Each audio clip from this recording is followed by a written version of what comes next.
ধর্ম যেন প্রতিহিংসা না হয়, ধর্ম যেন একে অন্যকে আঘাত বা ব্যথা না করে। হ্যাঁ, ধর্ম যেন ধারণ শক্তি হয়, ধর্ম যেন সবাইকে আপন করে হৃদয়ে ধরে রাখে। আমি চাই ধর্ম মানে শান্তিময় বিশ্ব হোক, ধর্ম মানে শান্তিময় ধারণ শক্তি দ্বারা বিশ্বময় সকলে তার আন্তরিকতার মাঝখানে চলে বেড়ায়। আমি চাই ধর্মের মূলাধার হোক সম্প্রীতি সজনতা। আমি চাই ধর্মের মূল ভিত্তি হোক একে অন্যের পিতা মাতা ভাই বোন স্বজনের মধ্যে যেমন একটা বিশেষ আপনতা থাকে, বিশ্বময় সকলেই যেন ধর্মের মধ্যে ধারণ শক্তির মধ্যে ঈশ্বর প্রার্থনার মধ্যে দিয়ে আমরা একে অন্যের আপন করে নিতে পারি, ভালোবেসে দিতে পারি সকলের কাছে, সেটাই যেন ধর্ম। তাই শাস্ত্রে আগের দিনে ঋষিরা বলেছেন ত্রিধাতু বর্তয়তে ধর্ম, মূল্যবান ধাতুকে সুন্দরভাবে ধরে রাখো, তার নাম ধর্ম। তাহলে আমাদের মূল্যবান সবচেয়ে কোনটা? সোনা দানা টাকা পয়সা নয়, মন মানসিকতা আপনতা। আমাদের সবচেয়ে দামি বস্তু কোনটা? স্বজন সম্প্রীতি দিয়ে এই সুন্দর প্রাণময় জীবনযাত্রার মূল্যবোধকে বাঁচিয়ে রেখে সকলকে আপন করে হৃদয় নিতে টানা, তার নাম ধর্ম। এক মূল্যবান ধারণ শক্তি। আজ আমি এ বার্তা বিশ্বময় আমার বক্তব্যের মাঝে বহুবার দিয়েছি, আজও দিচ্ছি।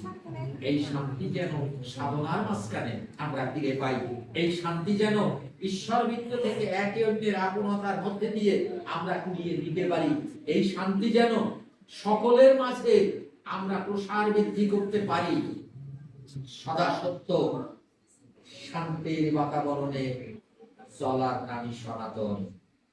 সদা সত্য শান্তির বাতাবরণ, তার নাম সনাতন। সনাতন কোন বিভাজনকৃত নাম নয়, সনাতন কোন ভেদাভেদকৃত নাম নয়, সনাতন কোন একই অন্যকে দুরাভূত করার নাম নয়।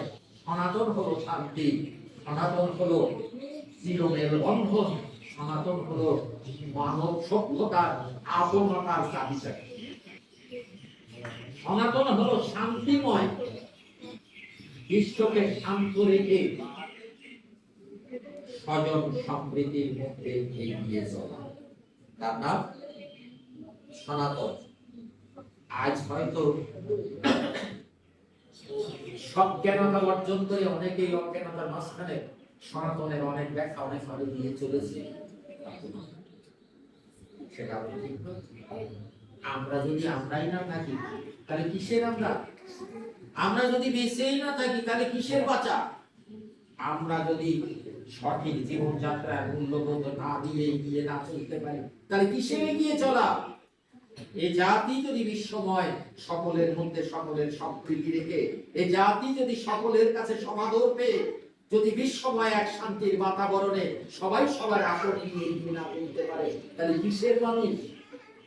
আমাদের দেশের একজন গেয়েছিল, মানুষ যদি না হয় মানুষ, দানব কখনো হয় না মানুষ। আমরা মান আর দোষ দুটো পথে এগিয়ে গিয়ে আমাদের জীবনযাত্রা যাব, সেদিকটা দৃষ্টিগত